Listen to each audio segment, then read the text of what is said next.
If you're sitting down with the couple's in-laws at dinner, would you tell that same story to them sitting right there with you? If that answer is yes, go ahead and tell it. But if that answer is no, then... And now...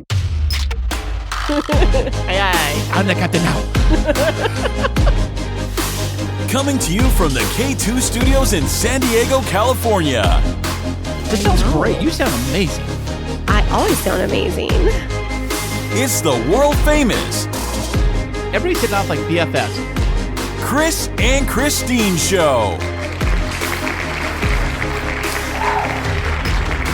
Hey, what's happening, everybody? How are you doing today? Thank you so much for listening, and I am Kris. And I'm Kristine, and welcome to episode 121 of the Kris and Kristine Show. Our show could drink alcohol twice. 121. Twice? Well, we had 21. First episode was 121. Now we're on 121. So 100 times over 21. That's what I meant to say. Yeah, you know what I'm saying. You're so much better than I am at this speeching. At the speeching? At the speeching talk.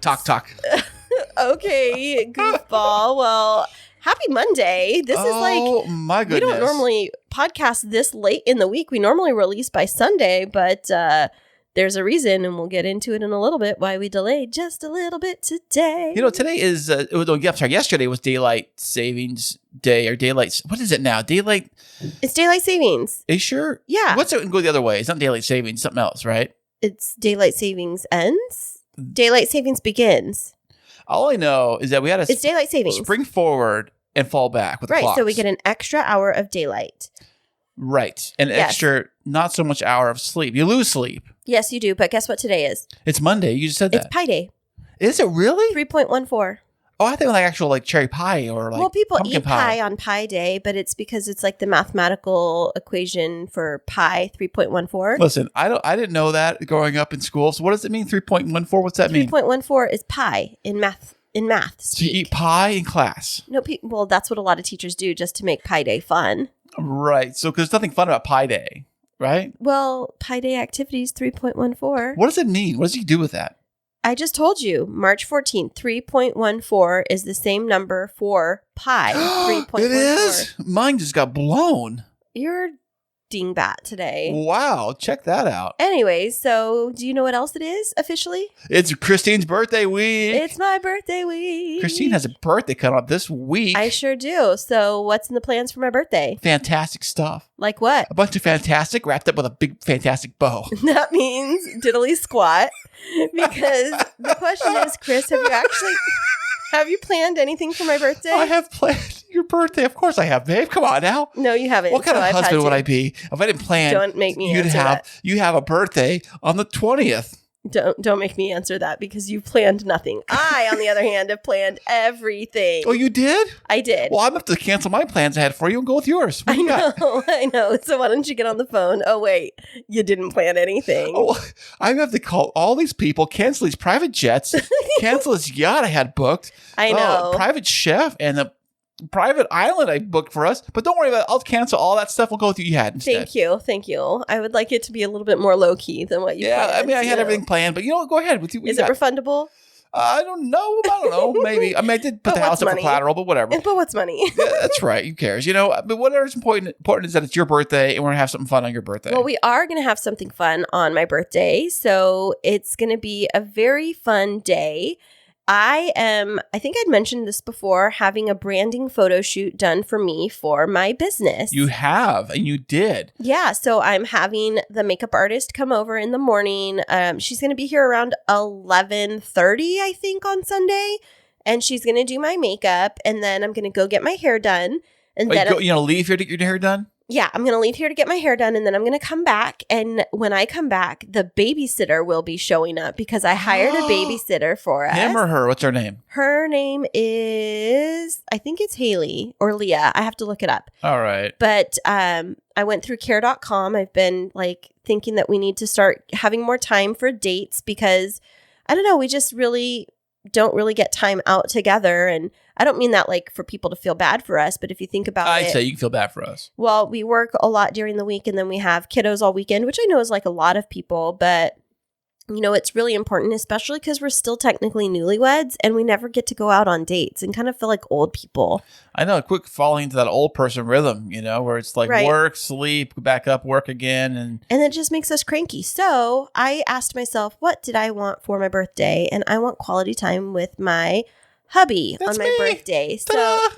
So I got a babysitter and she'll be showing up at 3:30. And then you and I are going to drive over and do my photo shoot. It starts at 5:30.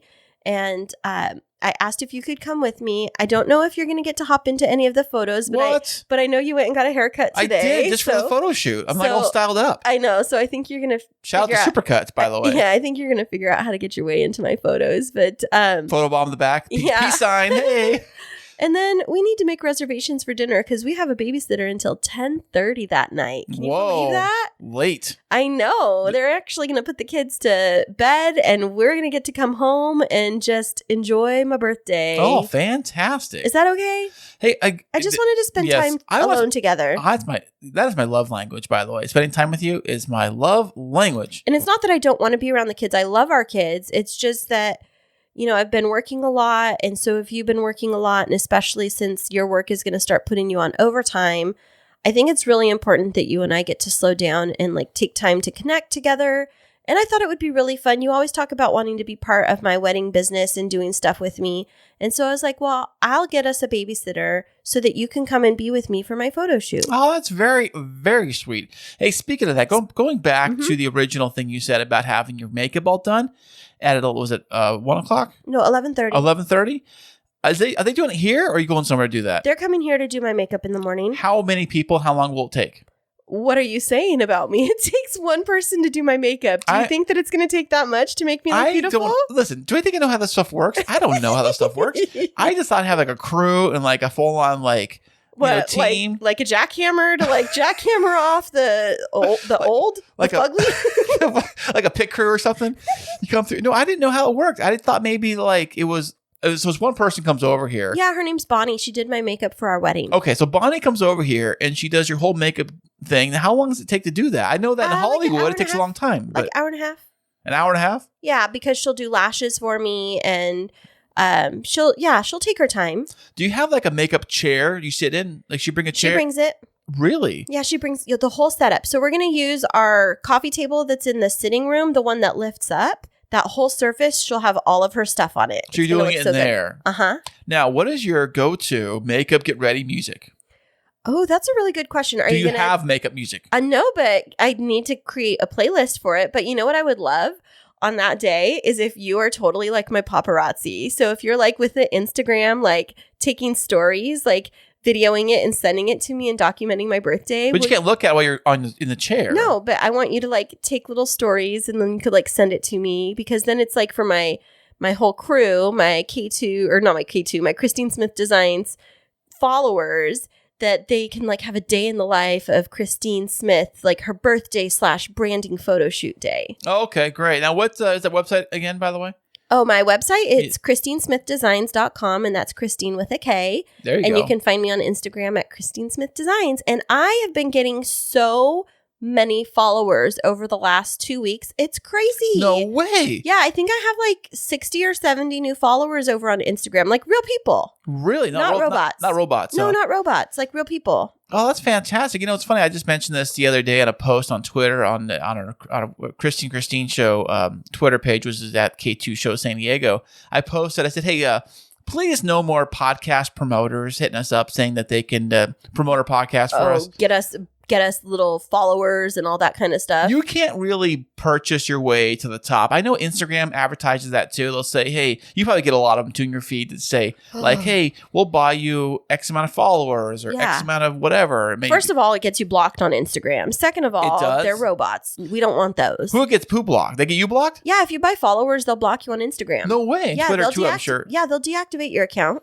Oh, that's crazy. Because it's trying to get your, buying your way to getting the little blue check mark, the verified kind of. How do you even get that, by the way? You just have to have enough followers. I've seen people or be a public figure. Yeah, I've seen people with low follower numbers have the check mark. So I wonder how that worked, how you get that. Well, sometimes, so if you work for the media, you can get a verified account. So like if you work for like a news station or something like that, you can get verified. Or if you're a public figure, like my sister, she was verified on, I think it was on Facebook, and then, or no, it was on Instagram. Somebody hacked her account and they stole it. And then they were like, I don't know, some foreign person posing as her. It was bad. Oh, that's horrible. Yeah. But anyway, so my birthday is coming up, and that's about all that's happening for me this week. I'm going to be traveling for work this week. You are again? Yes, I know. You were just traveling on Sunday and Friday. You were just traveling somewhere with the two older kids, someplace fun and magical. But that wasn't work. So I traveled last week, Sunday through Wednesday, and then I got home and was home on Thursday, and then I took the older boys up to Six Flags Magic Mountain for a belated birthday trip for Ezekiel, and Jacob went with us too because, well, we had a celebration down here and something happened where it just got completely ruined, and so we had to make it up to the boys for the older boys, and so I took them and we stayed at a hotel, and then they ran around Magic Mountain all day, and they walked like 11 miles that day. I did not go on this trip, but I've been to Magic Mountain before. And for those who do not know what Magic Mountain, Six Flags Magic Mountain is, it's a roller coaster theme park. And I think it has one of the largest collection of roller coasters in the world. I think it's got like 20 like major roller coasters. We're not talking like small roller coasters, like 20 like major roller coasters this place has. And the kids, I guess they went on a bunch of them, right? Yeah, they went on a bunch of them. I went on a ride too. Oh, I saw that on your Instagram. It might have just been a carousel. It was so scary.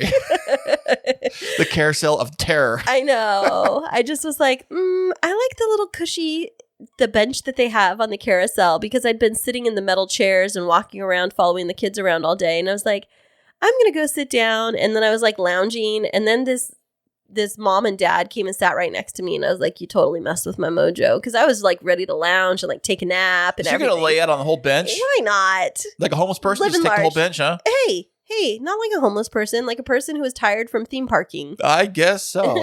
I know. I went there maybe like 7 years ago to that place, and I thought I still had it in me to ride. Like, I used to ride that ride, no problem. Viper, it has like 7 loops and it's really tall and fast. I can ride that, no problem. First thing we went on, I was on that ride. And I got off that thing, and I was like, "Oh no, I can't do this no more." And when you say we, who was the we that I'm you not went with? mentioning the we, the other half. It was a date, all right? What do you want from me, okay? It was a date. Let's tell the story. It was a date that you went on, and you got caught because you were seeing somebody else at the time, Mr. Cheater. I wasn't cheating. My girl I was with. Okay, all right. So the story goes like this. This was before Kristine, way before Kristine, by the record. I was dating a girl off and on for a few years. We were together hot and heavy in the beginning, and it kind of faded, and then we broke up, and then we hung out a little bit, and it was kind of off and on, but we stayed close for the most part. But while we were kind of that off and on, off, I guess I thought it was an off period. You thought it was off. It was like, it's like the friends, we were on a break. It was totally a break. As far as I'm concerned, it was a break. So I met another girl. We kind of doing other things, doing some stuff. And she wanted to take me on my vacation. I vacation here in the summer. She asked me if I want to go to Magic Mountain. And I'm like, sure, why not? Right? So then I'm up at Magic Mountain with this other girl that I was kind of dating. Now, kind of dating, or were dating? I guess I was dating. You were dating her. Okay, I was dating her. And then while I'm up there, it was on a Saturday, right? 'Cause I used to work Saturday. So I had Saturday off that week, right? So I went there on a Saturday. So I was up there, and then my previous girl texts me a couple times. She calls me and texts me a couple times. And then I write back, like, I can't, you want to hang out today? I said, I can't. I'm up at Magic Mountain. And she's like, who you're up at Magic Mountain with? And I said, a friend. And she was like, wait a second.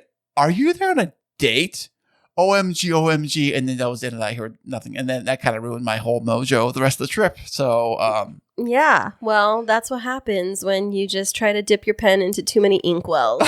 So, I guess I did. So you are reformed, and this time you stayed home from Six Flags, and I took 2 boys that just happened to be our kids. That's true. That is true, So, but yeah, that was the last time I was there, and I did ride a few of the crazy rides, not the too crazy rides, but some of the crazier rides I rode, and stuff. Mm-hmm. But yeah, it was a good time.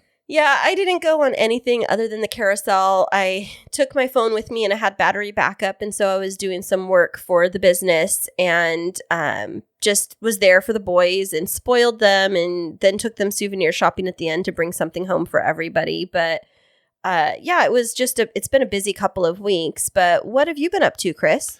Well, of course, what have I been doing this week? Now I think about it. I had work. God, work has been kind of crazy lately with the gas prices. I don't know what it is in your neck of the woods, but the gas prices here have been like so expensive. They keep going up and up and up. Wait, did you just say you don't know where the prices have been in my neck of the woods? I live here with you, Not dude. you. I'm talking about the listener. Oh, the listeners. Okay.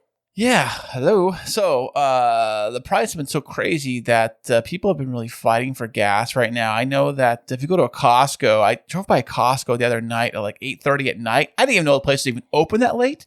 And the line was down the street to get in the place to buy gas. Now, since you drive a truck that is like a fuel truck, how has that impacted your work? Are you guys like, do you have gas? Not like tooting gas, but like actual fuel. Yeah, a joke that goes by. It's like a great place to find gas for $1.69. Taco Bell. Taco Bell.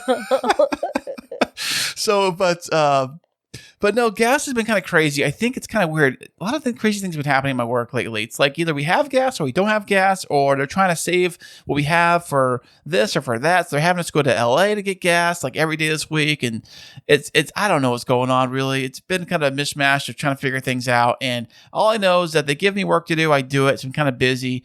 And I know that up in Los Angeles area, they're hiring another 20 drivers because they're behind. Wow. And they need more trucks and more drivers and this and that. But with the gas prices going crazy, I always thought that people would try to like not drive as much. I want to bet that you can't even find an electric car for sale in a dealership. If there is, there's probably a waiting list for it. Actually, I thought about that today. I was like, I kind of like that new Kia. I saw a commercial for it on the TV today. It was in that commercial with a cute little dog that's like electric dog. Looks like Clover, but it's electric. It was in the Super Bowl. The commercial, and the dog is like running, chasing the Kia car, and he jumps, and his power dies, and he like, and then the guy takes a plug from the car and charges the dog, and the dog gets all up excited, gets in the window, driving up the thing. Anyways, I don't know what kind of car that is. I think it looks kind of cool. I was looking into that. It's like, oh, maybe one of those things, because I bet you everybody right now is Googling electric cars because of the prices. Yeah. So how you been feeling about your truck lately? Like, I love the thing to death, trust me. And I want to drive it, but I'm like, oh man, I'm trying to step on this gas pedal. It's like, there goes $50. Yeah. It's funny is that my truck is not a Ford Raptor. It looks like a Ford Raptor, but it's not a Ford Raptor. Because it's a Roush. It's a Roush. Now, it's a Roush off-road with the V8. Now, just for funsies, I was kind of curious. The Ford Raptor has the V6, the 3.5 liter V6. Right, but it's very similar to my truck. So it's got a V6, similar design, similar tires and lift and all that. To my truck's got a V8, although the Raptor gets worse gas mileage. Oh, I was looking into that. It gets like 18 miles a gallon highway, and my truck is rated at 22 on the highway. But what do you actually get? I haven't taken it on a long flat road to really find out. When I do take it on a long road trip, I get like in the low 20s, 21-ish. Okay, that's not so bad. Yeah, but it's only if you take a long road trip. Like we went to like Arrowhead that one time. I think I got pretty decent, close to 20-ish, So how many miles is it for you to and from work, basically? I think it's about 20-ish. Maybe. So you're basically spending like a gallon each way. So if we were to add it up, it's basically like $13 a day if you counted it up, or $14 a day to drive to and from work. So that's pricey. Like for me. Well, but don't forget there's a lot of hills in San Diego too. That's what I'm saying. That's why I rounded up, because like if it's $5.50 a gallon, that would be $11. So it's like $13 or $14 total. But for my car, I get really good gas mileage in my car, but it is definitely expensive driving right now. And so I've just found that I kind of like stay home more, but I rent a car now. I'll fly. Last week I did the train back and forth to the Central Valley because it was a lot cheaper. And then I'll fly up there and then just rent a car for like $50 a day. And I get these cute little energy efficient cars that have like eco mode on them. So it's super inexpensive. But we're just having to figure out a lot of ways around spending so much money. I know. And that's why I try to drive the Z more. Speaking of the Z, I did get her new shoes over the weekend. I didn't know that cars have shoes. Come on now. New tread, baby. New treads on our feet. And the tires, babe. Come on. Oh, tires. I was literally sitting here thinking, what is he talking about? Oh, at this come moment? on. I know. So the Z got some new tires. First set of tires that I've bought for the thing since I've owned her. Seriously? Yeah, well, I didn't drive her that You much. neglected her. Well, the tires that came on them were like racetrack slick tires, which were horrible in the rain. They did slip a lot, and they were getting worn down. They're great for shredding. Like if you want to do some donuts and burnouts, great for that. But not so much for like rain driving. And do you shred and do donuts? Hey, that's a legend, by the way. That's a legend. A legend? But the Legends of the Z. I know. So the tires I did get were more of like, I said to the guys, I said, hey, I want more of like an all weather. Some tires I could use in the rain or the dirt. Well, not like I'm going to take the car off roading, but for all kinds of road conditions, because the roads here aren't quite the greatest. And when's the last time you've seen a very smooth road anywhere in San Diego without potholes? I don't know if I've ever seen one like that. Exactly. Even in like a parking lot, they're all really crummy. Right. So the tires I had were more for like, it worked great if the road was completely smooth like glass, but you never have a road like that. So I got more of a traditional, the same size tire, but more of a traditional tread pattern. So it handles that kind of stuff. So that's what I did on the Saturday. Yeah. And then on Sunday, Kristine over here had this great idea to take all of us to the movies. Yes. I forgot that we went to the movies to kick off birthday week. Yeah, we went and saw that movie Uncharted, which is based on a video game, I heard. I loved that movie. I thought it was so cute. It was great. We had all the kids there, all watching it, all getting our food at this dine-in movie theater.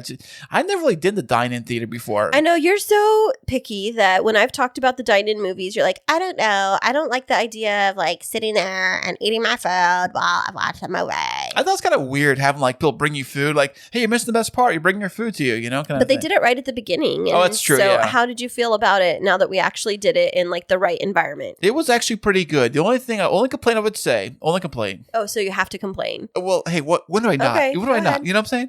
The only complaint I would have to say is that it's a little bit, it's a movie theater after all. So it is darker. So you're like, what am I eating here? And so when I've done the dine-in movies before, they have the trays that they rotate closer to you so you can actually make them like almost like a TV tray right in front of you. These ones stood right off to the side. No, they moved over. You didn't do it. You could swivel it. You could have swiveled it in front of you. I didn't know that.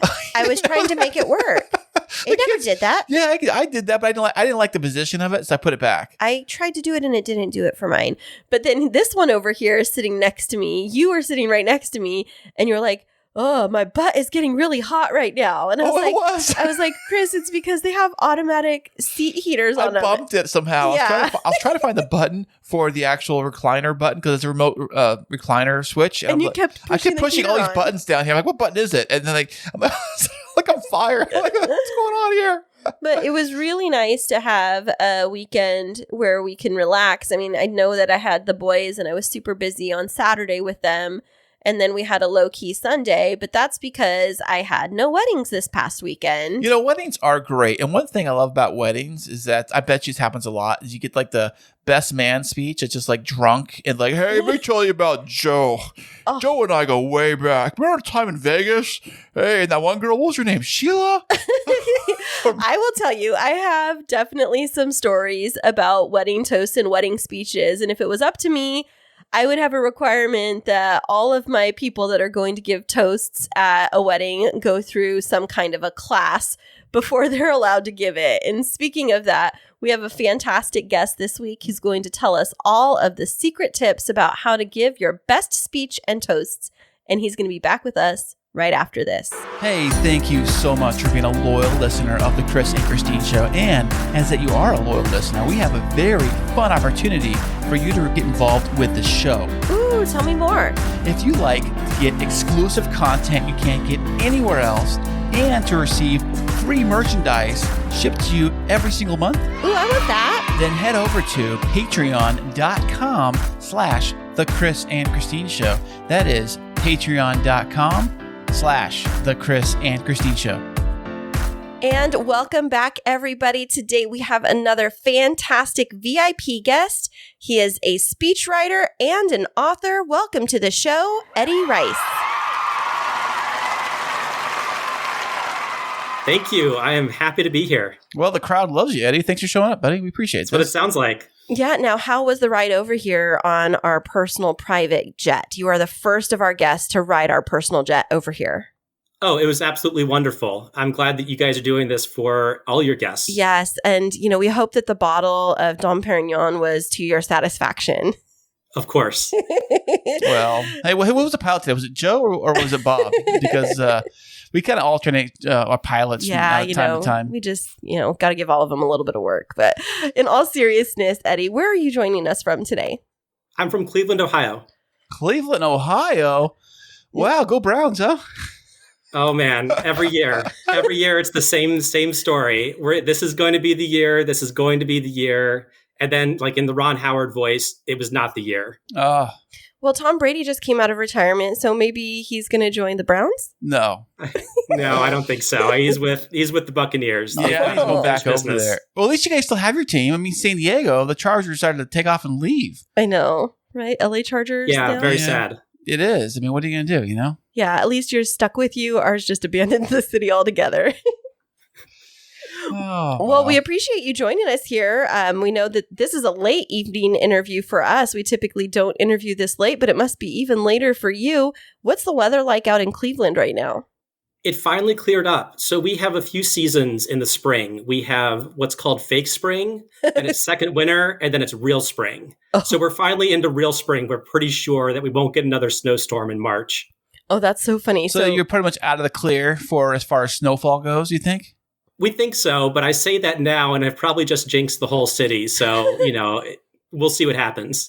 Now, fake spring, is it one of those things where it's like gets unseasonably warm, and then all of a sudden, like a week later, you get this cold snap, and everybody's like, what happened? I was going to wear my shorts today. That's exactly it. It was beautiful for a week, and then it just snowed. We had tons of ice, and I had to chisel out my car from under a sheet of ice. And then today it was like in the 50s and sunny, and it was just absolutely gorgeous. So, okay, now that you mentioned this sheet of ice, chipping out your car from a sheet of ice, I was watching this little TikTok video, and it was a total meme or a joke about like living out in the Midwest. And it was this person that was saying that it was their car protector, kind of like their screen protector from their phone. But they went to chisel away the ice, and this whole sheet of ice like just completely fell off of their car. And I was like, oh, I guess that the ice is kind of like a screen protector for your phone. Right. That's one way to look at it. You just have to very carefully take it off every time. Yeah. Will it shatter your windshield if it's on there? If you take it off like too harshly or what? I think that will happen if you like try to pour hot water on it. That will definitely get you a cracked windshield. There's been videos on YouTube of people doing that. It's not a very smart move. That was the first thought I would have done. I would have grabbed like warm water, like microwave a cup of water and poured. That's the first thing I would have done. That's so funny. And this is the reason why you don't live in the Midwest. I know. I would die. I would literally die. They'd be like a snowman of me on the driveway. Like, there's Kris out there, the snowman. He's dead. He froze to death. No, Eddie, are you originally from the Cleveland area, or did you grow up somewhere else? Originally from Akron, which is about 30 minutes away. But they're two separate cities, and everyone will tell you whether they're from Cleveland or Akron. It's kind of a big deal whether you're from one city or the other. No one likes to think of the other one as their sister or brother city. Which one's better? Your opinion? Nobody's listening. Oh, I think a lot of people are listening. All my friends wanted to hear this podcast. So honestly, as a small city, Akron has a lot going for it. But if I had to pick between the two, I think Cleveland wins out for its restaurants. It's something not a lot of people know about, but we've got chefs like Michael Simon that are here and other people that have been on the Food Network, and they've got restaurants all around the city. So you can't go wrong when you go out. Well, I love a good restaurant, so I think we're going to have to make a trip to Cleveland for sure, Kris, because I'm definitely a foodie. Now, being from Ohio, I thought I remembered that there's some famous TV shows or like sitcoms that are set in the Ohio area. Are there any that you can recall that were based in like Cleveland or Akron? The one that comes to mind is the Drew Carey Show. That's what I thought. I'm pretty sure that was set in Cleveland. Yeah. Right. Yeah, I think it was. Beyond that, I'm not entirely sure. I'm trying to rack my brain. We've had a few movies filmed here. I remember, I think it was a few Marvel movies. I think one of the Avengers movies, maybe, and a Batman movie, possibly. I think The Dark Knight, possibly. Don't quote me on any of this. I'm not a movie buff. But Yeah, we've had some movies filmed downtown, which has been pretty cool to see them show up on the big screen. That's pretty amazing. Now, with living in Cleveland in this bustling metropolis, what do you do for your full-time work? I work at a private jet company as their internal communications specialist. So what does that mean? Like you talking to the cockpit, to the pilot, to the radio tower type stuff? No, I actually talk to the employees. So I handle employee communications that go out to the company. So it's like internal marketing to get ideas and information out to all of the employees. So what's like a crazy idea that you guys like, snowball, bounce off each other? Like, hey, do you think that maybe we can go to the moon next week, or stuff like that? I think that's been talked about at some point. We were talking a lot about the future of flight, and we are really looking forward to, I guess, all of the advances in aviation and what those are going to bring, and hopefully positioning ourselves to take advantage of them. Now, being in internal communications, do you also have to oversee like branding and messaging and make sure that before emails go out that you have an eye on them so that things don't get said that aren't intended to be put in writing? To an extent, sometimes I'm helping out with a lot of the copy for the emails, but not too much. We have a very large marketing team, so we have many people that help out with every single task. My job is more about what's going out to the employees and what communications we send to them. We have an internal communications platform that's very similar to like Facebook or Instagram without all of the fancy features and benefits. So I manage that a lot of times, and people are posting pictures of planes, what's going on in their daily lives, and I help moderate a lot of that content. Now, are they like, are you not like allowed to take pictures or post certain things that are like company private type stuff? Like, I mean, obviously, I'm sure. Like trade secrets kind of thing? Yeah, but also I know our company has got a big like class that I got to take every year. It says like you're not allowed to share anything outside the company stuff with anybody else, social media, emails, friends, family, stuff like that. Do you guys have like a clause you have to sign? Pretty much. We're pretty strict on what can be shared externally. So one thing that our owners come to us for is confidentiality. So I can't really say, who flies with us at all. I wish I could name names, but I'm not allowed to do that. So yeah, we keep everything under a tight wrap inside, but we do allow things to, with care, go out onto the internet and our social media platforms. So how far do your planes travel? Like, what are you like, only domestic or worldwide or what? We're international. Okay. Now, how far international? Is there like a limit to that? No, not necessarily. We can reach almost any destination within reason. We've got Gulfstreams and G650s that can, have a tremendous range. So our owners can go anywhere they would like. I always see those small jets. I always kind of wonder how far can they make on a tank of gas? You mean like the ones you see the Kardashians in that are like 10-seater kind of things? I guess, yeah. But how far can those go? That is a really good question. You'd have to ask a pilot. I just do the internal work. It really just depends. Some of the smaller jets do just do domestic flights, where the larger jets can do the international ones. Well, thanks for sharing a little bit about your professional background. It helps us to know a little bit more about you, but we were very excited to have you on the show today, me specifically, because as you are a professional speechwriter, I definitely want to pick your brain about something that's in my wheelhouse. So one thing you may not know about me, Eddie, is I'm a wedding planner on my free time. And I read somewhere that you can help me empower my people to stop giving 45-minute toasts at weddings. 45-minute toast? Oh my gosh. Don't. Honey, the other night I was at a wedding and I told them to limit them to just like 2 or 3 minutes tops. Each of the people took 18 minutes and they had 5 speeches. It was all kind of the same thing. Like, yes, they were all trying to one up the other person and telling stories about themselves. Yeah, okay, wow. Have you ever run into that, Eddie, where you go to a wedding as a guest and you're like, I just wish that I could have helped them not do this? Yes, very much. A few times I've been at a few ceremonies where it's just like, oh no, they didn't prepare, or they had way too many drinks ahead of time, and it's just went in the wrong direction when they gave their toast. And I just wish I could have helped out or said, look, here are some ground rules for doing this in terms of, giving a toast. Now, how did you become a speechwriter? So I used to be a teacher and really loved the profession, did it for 5 years, and actually decided to do something different at that point. I was truthfully a little bit burnt out. And I thought I was going to be a public speaking coach for people, but I had no business sense at that time whatsoever and could not get a client to save my life. But I had done a lot of writing in college and taken classes on rhetoric, and I was part of the mock trial team. So I thought to myself, well, why not speeches? And I looked on this website called Elance. It's now called Upwork.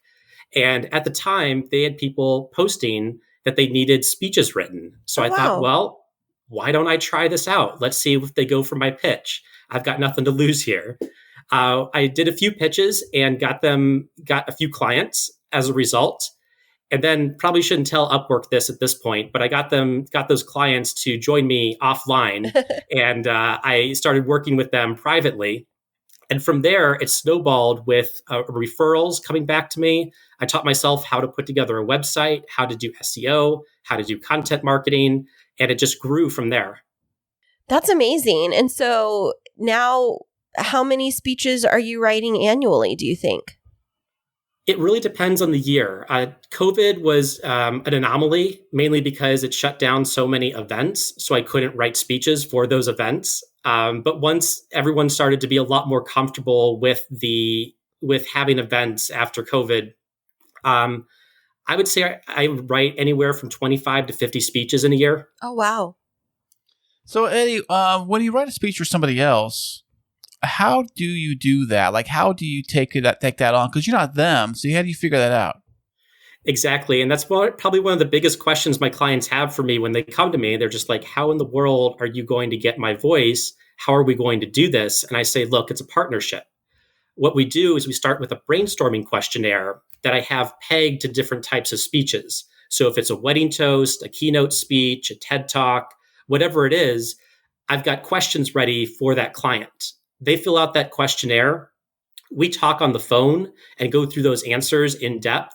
If it's a short speech, we only need like one phone call to make that happen. But then a longer speech may need multiple phone calls to go super in depth with their ideas. And from there, I create a first draft based off of the brainstorming questionnaire and the phone call. I send it to the client. I get their feedback on it, and we go back and forth on revisions until it's as good as it needs to be. Now, how do you figure out like timing wise? Because some speeches are supposed to be like a certain amount of minutes. Do you try to nail that time or what? I do. That's one of the big questions that I ask them ahead of time is just, what's your time length for this speech? When are you giving this speech during the evening or whenever it is? And what I do is I have a rule of we speak around 150 words per minute. So I just take 150, multiply that by the number of minutes the person's going to be speaking for. And that's my target word count that I try to hit within plus or minus 100 words. Now, with that being said, speeches are, like Kris was saying, they're deeply personal. So do you find that people wrestle with like how to actually take your words and make them their own, or do you help them with the delivery of the speech also? If we have the time, I help them with the delivery. So that's one of the add-on services that I'll offer and say, look, after we have the speech ready to go, we can practice it together. Or I have a few people in my referral network that specifically do speech coaching, and I will refer them out to them as well. Say, hey, this person can help you take it to the final version of it with you actually practicing it out loud. So it's just something that I can provide, or I can offer, help from other people as well. So Eddie, I think personally, I would think that for somebody new doing a speech like on their own, well, they're very nervous for the first part. But I would say that because of the nerves, I would think that their rhythm and their pacing would be like amplified a little bit to rush through the speech. Do you find that a lot with your clients? It really depends on the speaker. I have people that come to me that are polished speakers who just don't have the time to write a speech, and they're really good at delivering the speech, whereas others are more novice speakers, and they definitely need that little bit of extra help and coaching. And we definitely talk through that on the call when we're going over, okay, now that we have the speech, what are the next steps with it? So I do give them tips on, you need to rehearse your speech multiple times, and along with relaxation techniques such as deep breathing to help calm their nerves. So it helps them deliver their speech more effectively. What about like reading a script? Like, I know you're supposed to like not be staring down the entire time you're giving a speech, but what is a tip to really do that and kind of look at your notes at the same time? What I tell people is when you're preparing it, you should internalize your speech. And that means practice it enough that the script or the note cards that you're going to use are simply backups.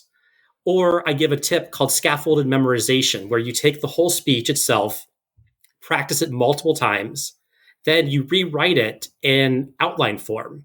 And then you give the speech just from that outline, and then you don't worry about missing like ands and thes and just small words like that.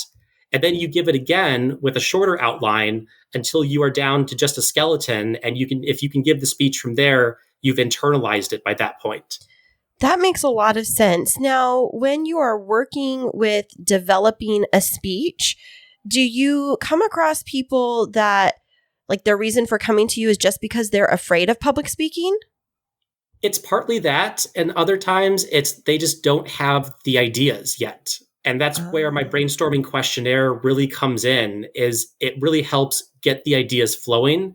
I've had people, and this is kind of unfortunate, after they've gone through the brainstorming process say, well, I don't really need you anymore because I've got all of my ideas and I can write this speech on my own. So that happens infrequently. You charge them for that, right? Right now I do. I learned my lesson. Okay, I get a deposit up front and say, look, regardless of what happens after the deposit, it's not refundable. That's good. So what is like the longest speech you've had to like work for somebody? Ooh, that's a really good question. A lot of mine are around 20 minutes in length for keynote speeches, but I have gone up to an hour. Okay. Wow. Okay. Right. That's a lot of words. Well, Yes. yeah. I mean, so was 20 minutes seem like the norm for like an average TED Talk speech? Is there like a 20 minutes ish? Yeah, for TED Talks, you get cut off at 18 minutes, I believe, is the cutoff. Oh, they pull the little hook. I seen that. They get the hook out and they yank you off stage. Exactly. Pull the curtain down. The music starts to play, kind of like at the Oscars. Exactly. And they're like, time to go. Oh, have you written any Oscar speeches? I have not. I wish I could. I wish I had those connections, but I need to move to LA, I think, to make that happen. Do you think they're too like thinky, or do you think they should wrap them up? Or think they're too? I mean, some of them go in like this weird direction where it's like, now we're talking about the environment and the whales, and then I'm gonna thank my mom. They kind of go both directions. See what I'm saying? Oh, very much. I tell people with any type of toast, whether it's like an award speech or a wedding toast, honor the person, honor the event. If you can do those two things, then you're good to go. But yeah, you're right. When they just go off onto these tangents, the speech loses all of its momentum at that point. And you're just like, what are we talking about now? We didn't come for a keynote on the whales. Yeah. It's interesting that you had mentioned that, and we brought up the wedding toast at the beginning, because what I will notice about every one of the wedding toasts gone wrong is they'll start out really good and they kind of get to the point really quickly, like in that first minute. And then people feel the need to fill the space for the next 75 minutes or however long their toast is, just to, I don't know, it's almost like they don't know how to close the loop on it. So when you're writing a toast, what's that typical approach if there was a formula to writing a toast speech? Sure. I like to keep them around 3 to 5 minutes in length, which is around maybe 450 to 750 words. Not too much, not too little. And, just a super basic structure for any type of wedding toast is to tell one great story, then have a heartfelt message for one member of the couple, a heartfelt message for the other member of the couple, and then your closing cheers, which is just a 1 to 2 line toast that you can then just do at the end. And that should get you through the toast very quickly and easily without anyone getting hurt. Oh, okay. Yeah, because basically avoid people getting hurt, right? Yes. Okay. Yeah, because I've seen those ones where it's like the story that they choose to tell is not that story that should be told at the wedding. It's like, that's the one everybody wishes that you would Bob, forget. don't you remember the time you got arrested by the cops?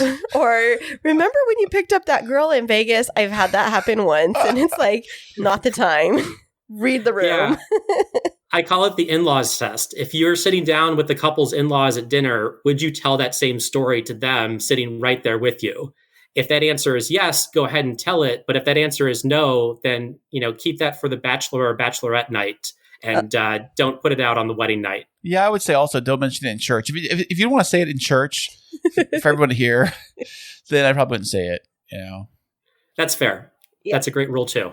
Now, for individuals that are listening, so many different people are in positions where they have to engage in public speaking. And I know me, for one, I can get a bit of anxiety before I get in front of a crowd. So how do you help your clients alleviate that fear of public speaking?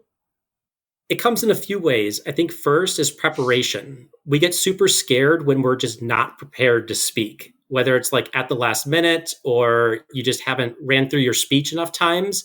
That can definitely amp up the anxiety. But for actual techniques, I talked about deep breathing earlier, where you breathe in for a count of 3, hold it for a count of 3, and then exhale for a count of 3, repeat, adding an additional count, 4, 5, 6, each time. What that's going to do, it's going to bring your heart rate down and your breathing rate down, and it's going to put you in a much more focused and relaxed frame of mind, ready to give your speech.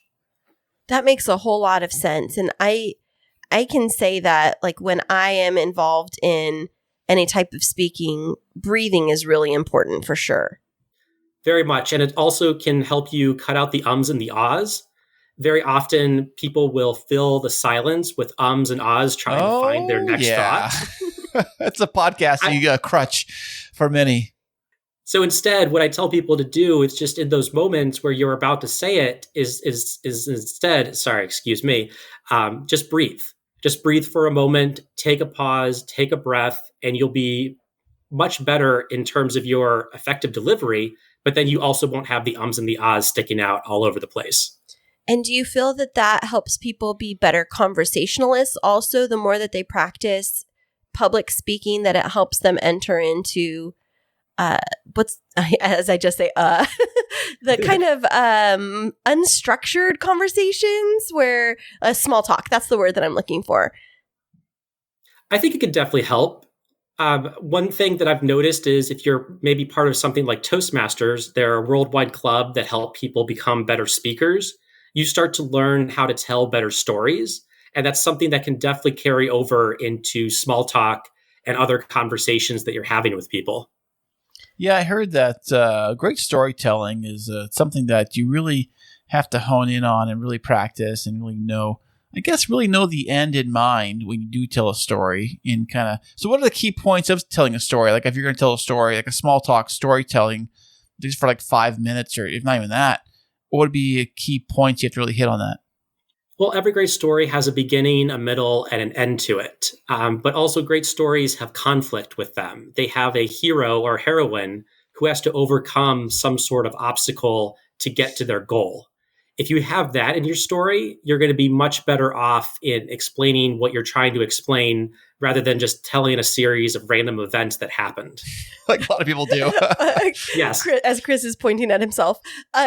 He started out when you were talking about there has to be a hero of the story. And he's like, if you could see us right now, he's like flexing his muscles and like pointing at himself like, I'm the hero. And then you said some kind of conflict and he like points his finger at me. I'm like, what?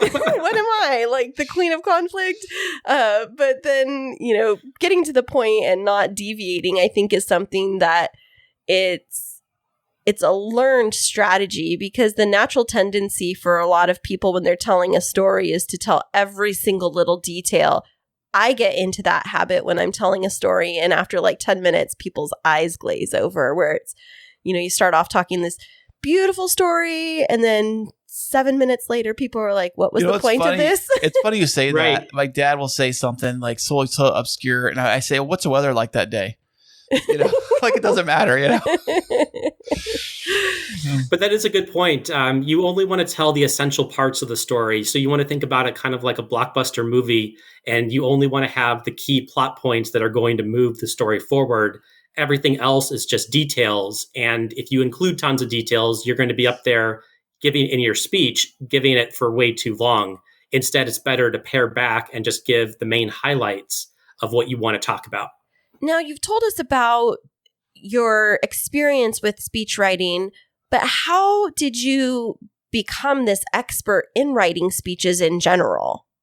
A lot of practice. just helping out clients and just writing and rewriting, and then even taking courses online for speech writing. There's free courses and paid courses out there. So I'm someone who just loves to continually educate myself. And there's also just great books out there on speech writing as well. So I'm just this nerd that loves reading speech writing books or books on rhetoric and presentations.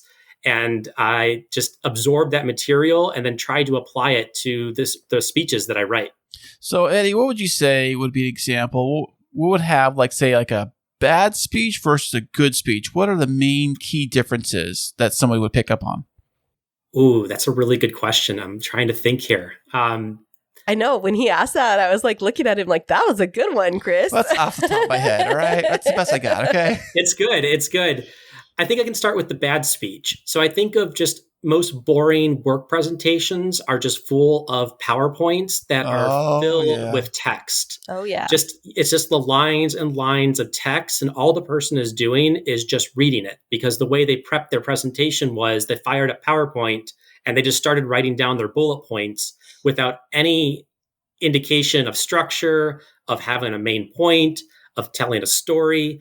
They just didn't do any of those things. They just wrote their bullet points into PowerPoint and they gave that as their presentation. That to me is definitely a bad speech. Do you think also maybe like the way they present it, where like they have this monotone tone to the way they talk? It's like blah, blah, blah, blah, blah, blah, blah, blah, blah, blah, blah, blah. And it keeps on going in that kind of beat, you know? Where it you can kind of tell. Oh, good. You know what I'm saying? I feel like that makes you want to go to sleep, you know, when I hear that tone. Oh, very much. And it's just kind of like they're almost defeated and the light has gone out and the motivation isn't there. And it's really hard then when you don't have the motivation as a speaker to get other people motivated about your ideas. Yeah, I didn't think about it in that way, but speech writing and giving a speech is inspiring people. And so if you're going out there just to share information and not to bring some fresh energy into whatever the space is where you're speaking, it seems like it could definitely fall flat very easily. Oh, undoubtedly. So what would be a good one then? Like a good fired up, like, hurrah, let's do this speech. What would it have? Let's see here. It usually starts with the preparation by the speaker. They've figured out what their main point is and they can tell it to you in a sentence. Second, the speaker is just passionate about their topic, so much that it just shows through. I think of every single great TEDx speech that's out there, and you have these passionate speakers on stage that truly care about their ideas and wanting to share them with the audience. And then there's stories that are told, and the stories are on point, they're relevant, and they help amplify the speaker's message. And then there's just a good structure behind it, whether it's just, 3 main points or 3 stories, whatever it is, the speaker has a structure, they stick to it, they have a great opening, a great closing, and they do it in the time allotted or even under. No one has ever complained that a speech was too short. Really? No one has told me. Okay. They've never complained about that, but I've heard about every other speech that was way too long. That is true. That is a good point. Yeah. Now, Eddie, when you are watching politicians or people give like State of the Union addresses or any type of big speech, are you sitting there and critiquing it and deciding whether or not it's a good or a bad speech? I am to an extent. I just know kind of the process that goes into those, where their speech is done by committees. So it's really hard to just get something like the State of the Union done incredibly well from a rhetoric standpoint. It's not like, it's just that one person or president that wrote the speech. It was a team of speechwriters and analysts and everyone else working behind them. A huge amount of hard work goes into those speeches, but it's really hard when they're done by committee to do them incredibly well. And it also takes the speaker to be really good to deliver them. Yeah. Now, if there's analysts and things like that, are they analyzing every word to make sure that it doesn't create some type of outrage? Is that why it's difficult? Yeah, those words are carefully chosen. Each word has a particular meaning, and people know that certain words are going to be taken the wrong way by the opposition or even by the base that they're trying to appeal to. So you have to just be incredibly careful with the language that's used, and also, in terms of what promises are being made and can those promises be kept. That's a really hard thing for a lot of politicians to do when you have a gridlocked Congress or any other constituency that isn't going to be helpful to you. And I know that after every speech, there's always CNN or Fox. One of them always have their fact checkers. Are always out there checking all the facts in every speech. They have like all these, they break it down, a whole formula about it. Now, when you're writing a speech, wouldn't you have to fact check everything before you write it down into the speech? You would think you do that, right? Yes, it's something that I definitely do. If I'm citing something, I have a source for it, and we have a backup document where those sources are cited. I think what's happening, though, is people are drawing from different sources that might be authoritative on the issue, but have differing views, or there's just different ways to interpret it. So there's always, when it comes to politics, some sort of spin going on with the analysis. And, even the fact checkers might not be fact checking as much as fact spinning at times. Okay, interesting. It's kind of wild how they do that. Now, with writing speeches, as they are deeply personal, how does a person present their perspective without it coming across as being cocky or conceited? Because nobody wants to listen to somebody stand up and brag about themselves for 20 minutes. Are we talking about me? That's true. So I've definitely had that happen with clients who come to me and I'm asking them about their personal story. And I want them to tell that personal story because oftentimes it's inspiring, it's motivating, it teaches certain lessons. And the person doesn't always see it that way. And so once I tell them to think about it in a different way, saying, look, your story can truly help somebody if you tell it in a way that shows the lessons that you learned, that it showed growth. Those things can help keep you away from just being, someone who brags or who is completely conceited in giving their speech. So I think you have to understand also the, purpose of the event as well. So if it's a wedding toast, the speech is not about you. It's about the couple getting married. So that's not a time for your own personal stories unless they somehow relate back. But if it's your retirement toast, well, we would love to hear the story of your life and the people that helped you out along the way and the lessons that you learned and the wisdom that you can impart to everyone. You can do it that way without coming off as bragging. Oh, that makes a lot of sense. How does it come out not as bragging? It's about you saying all the accomplishments that I've done over the last 30, 40 years, right? Right, but you can put them in the context of these are the lessons that I learned. These are the mistakes that I made. You can add some humility to it by saying, hey, here's where I stumbled, here's where I fell, but I improved or grew because of it. That's those are the stories people like to hear. It's not just if you do go up there and just list every single great thing that you did, then yeah, you're definitely coming off as bragging. Now, Kris, do you know what humility is? Maybe we need Eddie to give you a little lesson on that. Is that a word in the dictionary? Look that up. Being humble. What? Being humble. Kris likes to talk about himself a lot. That's why. Yes, you do. I'm just jabbing. Nothing wrong with that.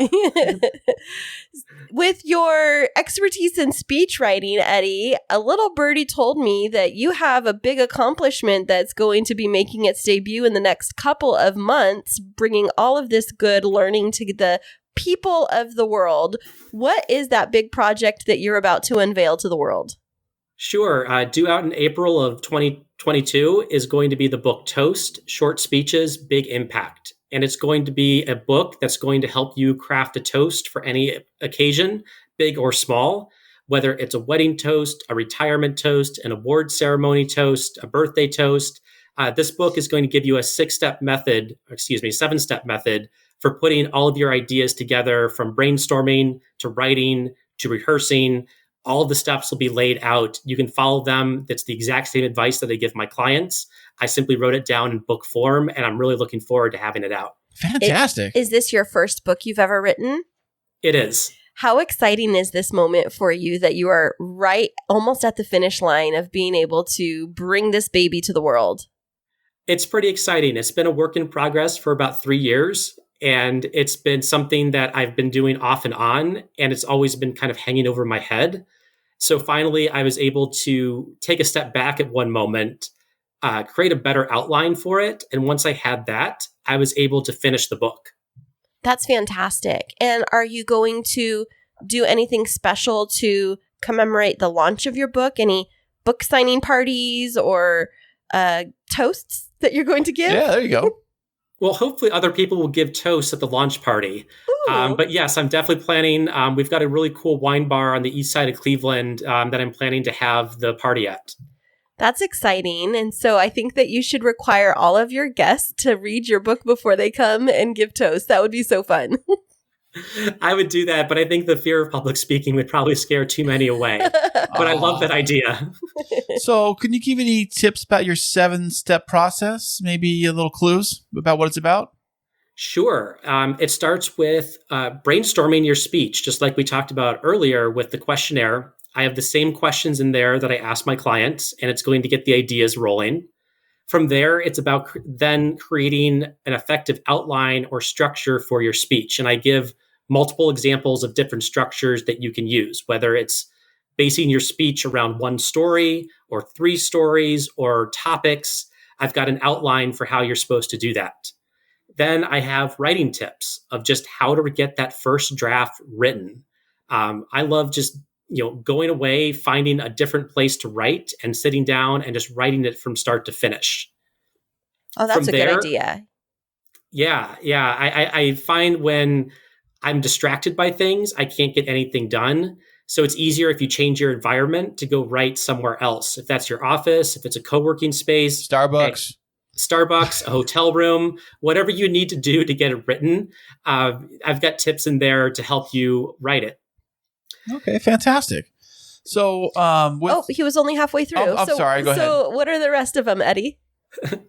So then, editing. The big tip I can give for editing any speech or anything that you write is to edit it out loud. So what you want to do is you want to give your speech and record it, and then listen back to it. And that's going to tell you like which phrases are awkward, which lines are landing well. And it's a really easy step that you can do on your own without needing anyone else to give you feedback. But if you want to have a critical friend in your life, that person that can give you true feedback, who's not too positive, not too negative, but like right down the middle, I suggest finding that person to give you feedback on your toast. Okay, so I'm going to pause you there for a second because that is gold right there. And I have to tell you that when I prepare for interviews, I use that strategy because in interviewing, it's like mini speeches where you have to be able to answer the question, tell a little story, and like wrap it up with a bow. But what I learned is that if I just went into interviews cold without practicing and getting comfortable with my responses, that I would stumble over them or it would sound too scripted and too rehearsed. And so one of the things that I do is I use like my ring light and I'll put my cell phone in the middle of it and I'll record myself answering those questions so that I can watch them and give myself feedback around where I was too stiff, where maybe that phrase or that story isn't quite hitting the mark. And it's very uncomfortable at first, but then the more that you get comfortable with seeing yourself speaking, the more you can recognize some of those patterns that might not be as productive in the way that you're presenting information. And I'll tell you, that really helped me significantly, is seeing myself. It wasn't a friend that was giving me feedback. It was me recording myself for myself. Yes, very much. I agree with that 100%. And I know people don't necessarily like the sound of their own voice at first, but if you listen to it enough, you get used to it and you're golden after that. Yeah, there you go. Yeah, especially with podcasting. I keep hearing one major complaint with podcasters they always say is like they don't like listening to their own voice, like ever. So they'll put an episode out and never hear it back because they can't stand their own voice. I said, why'd you even do the episode then if you don't like your own voice? How am I supposed to like it if you don't like it, Right. Now, are there any remaining steps, Eddie? I know I stopped you as you were still sharing the last couple. So after you've edited your speech, it's really just on to rehearsal and edit and practice. That's really the last step. Is you want to make sure that you give yourself enough time that if it's a short speech, that you run it maybe at least 10 times before the big day. I just love that number. It's just a nice round number to use, but you want to have it rehearsed enough that you've internalized it. And the note cards or notes that you use up there are just there for backup. So Eddie, I know that when you do hear a really good speech that looks like it was not even like prepped at all, but it just flows out so natural and so beautifully, like it just was perfect. And then you get the one that seems like it was overly rehearsed, where it was like tripping over every little thing, and he's like, "Oh, and I forgot to say this. Oh no, I meant to say this. Oh, I meant to say that," and you're just tripping over everything left and right. You know what I'm saying? I do. I do. And I think that's really comes down to maybe not necessarily the rehearsal, but you have to just trust yourself when you're giving the speech. No one's going to know if you've made a mistake or if you put a line in the wrong place. They don't have a script of your speech at their table. Okay, So yeah. just go ahead and give the speech as you want to give it and just keep giving it without trying to tell the audience that you made a mistake or you screwed up. You have to go back. Instead, just go for it and give the whole speech. And no one's going to be the wiser if you left out a whole section. They'll think you did a great job in the end. Okay, so just basically keep it going. Don't try to like go back and say, wait a second, that mother C part, let me go back. By the way, my mother's name was this and this and this and this. And like, we're already on something else, you know? So I wonder if that happens quite a bit with people giving speeches. They just totally jack it up and then they just skip out a whole page or something or a paragraph.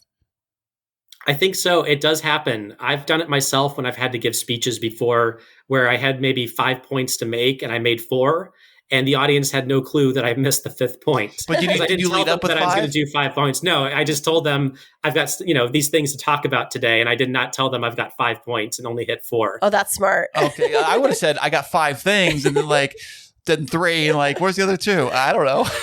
Oh my gosh, I totally did that on a call yesterday. I was talking with someone and I was like, there's 2 points that I wanted to discuss. And then I went through it. And at the end, they were like, so I heard 1 point. And I was like, oh, let me revisit the second one for you. I think that I just slid it in there, but I'll go back through it again. And they were like, oh, thank you so much. But yeah, that's a good strategy too, is these are some points that I'd like to share with you because if you forget one, nobody's going to notice. Well, if you call them Exactly. out, they're at the very beginning of every speech. If you said, we're going to talk about this, this, and this, and you forget to talk about this, this, or that, then maybe, so maybe you're saying go in kind of like not say wing the front end, but maybe not to be so scripted on the front end. Or have your notes as like a, what do you call it? Like a backup strategy. Right. Yes. Yeah. I mean, yeah.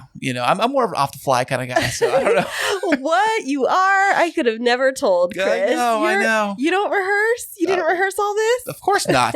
Are you kidding me? I was busy playing football with the kids. Sounds well prepared to me. Good job. I know. Well, thank you so much. Now, where can our listeners find out more about you, about your book, and about all of the wonderful things that you do and hire you for your wonderful speech writing? Sure. For the book, it'll be on Amazon in April of this year. But if you want to get a free chapter of the book, you can go to my website, ricespeechwriting.com. That's RICE followed by speechwriting.com. Sign up for a free chapter of the book, and there's a contact form on the website if you want to work with me on any type of speech that you'd like to give. That's fantastic. And so can people pre-purchase your book right now, or is it they just have to wait and set a little alarm bell on Amazon to let them know when it comes available? They have that? Yeah, I wish I did a pre-order, but at the same time, I've got a very small following, so it just didn't make tons of sense to do a large, try to do a pre-order launch Sure. and do all of these things all at once for very little gain. So you'll just have to wait until the book is released. It's with an editor right now. Then it's going to go to formatting, and then it'll be out in April. That's my promise to you. So just look out for it. Or if you sign up for my email list on my website through the free chapter, I'll let you know definitely when it's released. I love that. And so for our listeners, definitely get out there and check out Eddie's work and download that copy of that free chapter and get ready to purchase that book because we're all about supporting other individuals, entrepreneurs, and small businesses. And Eddie, we want to definitely support you. Now, if our listeners reach out and they loved everything that they heard here, because we know that they will, and if they want to get an autographed copy of your book, how can they get a hold of one of those? You can request it. I'll have a print version of the book, and we'll be able to order copies of it, and I will definitely be able to autograph those copies. So just email me, eddie@writespeechwriting.com, and I'll make the autograph version available to you when it's ready. That's fantastic. Now, Eddie, before we wrap this out, any last little tips for our listeners around making those speeches memorable? Just remember the 2 goals of any toast. Honor the person, honor the event. You want to talk about and give stories that honor the people that are there to be honored by you and your words. And you want to honor the event by making sure that what you're saying is on point, it's relevant, and it's family friendly to the people in the audience. Fantastic. And above all, brainstorm your speech, have a structure, and rehearse it. Rehearse, and get feedback, and you will do an amazing job. Well, thank you so much, Eddie, for all of this great advice. I'm going to recommend this episode to every single one of my couples that are getting ready to get married to share with all of their bridal party and their family members about how to write a memorable toast. Thanks so much for being on the show with us today. Thanks, Eddie. Thank you, Kris and Kristine. Hey there, K2 crew. We love having you as our loyal listeners. To keep up to date with what's happening behind the scenes, check us out on social media. Yeah, you can find us on Instagram and Twitter. And don't forget to follow our Facebook page. Yeah, tag us in your favorite fun stories, and guess what? You might just end up on the show. Ooh. You know, Eddie was great for coming on by here on the show today. I know, and it's very rare that we actually do an interview and publish the episode on the same day, so it's like super hot off the presses. Are you sure? Everything happens live here. What are you talking about? The day we record this is the day Eddie's still sitting right here. He hasn't left on our private jet Hey, Eddie, yet. put your keys, buddy. You know.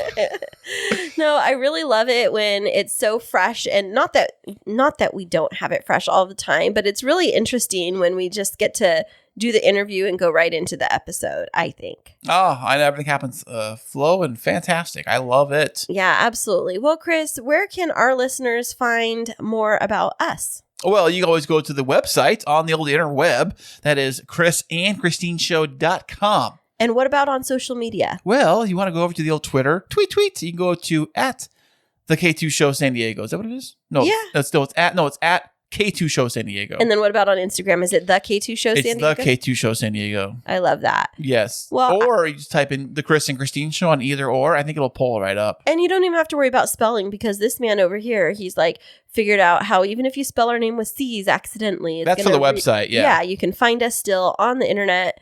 So definitely go check us out. Check out this episode from Eddie. Get on his list. Download that free chapter and be able to get first dibs on the first editions of his book. And I know I'm going to grab it, and I'm going to try and glean some information so that I can help coach some of my couples and their bridal parties around how to have their better toasts. That'd be like a great engagement gift, right? I would think. Right. I would think totally like that. Or a bridal party gift. It's like, here, yes. Be my maid of honor and study how to give a good speech, because I don't want it to suck. Right. And less alcohol is probably better, I would think, maybe. I think so. I think wait for shots until later. But sometimes people seem to give the craziest, this is going on Instagram. You know, this is going to be on TikTok kind of speeches. I don't know if people want to be famous for that, though. It's like, don't steal my thunder. The rest of us want that, okay? I saw this one bride, not one of my brides, but somebody else that posted, it's like, don't try and upstage me. Don't be wearing a nicer dress than me. Don't make your hair and makeup look better than me. Don't go getting engaged at my wedding. No, this is not your day. Does that happen a lot? People get engaged? It's starting to be a trend now, but a lot of the couples will conspire with a guy to propose. What I see happening most often is where the bride is getting ready to throw her bouquet, and she'll pretend to throw the bouquet over her head, but instead of actually releasing it, she'll turn around and walk it over and hand it to the girl. And then the girl turns around and her guy's behind her on one knee. Because it's instead of just randomly throwing the bouquet and somebody grabbing it, she's turns around and then walks over, and it would be like me handing it to you and you turn around what's happening? It's all and then staged. yes, 100%. Now I would hope that they don't try to do the upstaging proposal at the wedding during the ceremony part. Oh no, heck no. Before you say I do, hey Sheila, by the way, we're gonna make this a double wedding surprise. Oh man! No. Now, have you had to deal with any bridezillas lately? No, they've all been really lovely. Oh, that's fantastic. That is great to hear. Yeah, by the all way. of my brides have been so great to work with, and I think everybody's just so excited to get married right now, and I'm just so excited to help them. Oh, that is wonderful. You're doing the Lord's work right there, baby. Thanks so much, babe. Well, thank you everybody for listening to this episode. Make sure to check out our website, follow us on Instagram and on Twitter, and stay tuned for next week when we have a fantastic episode.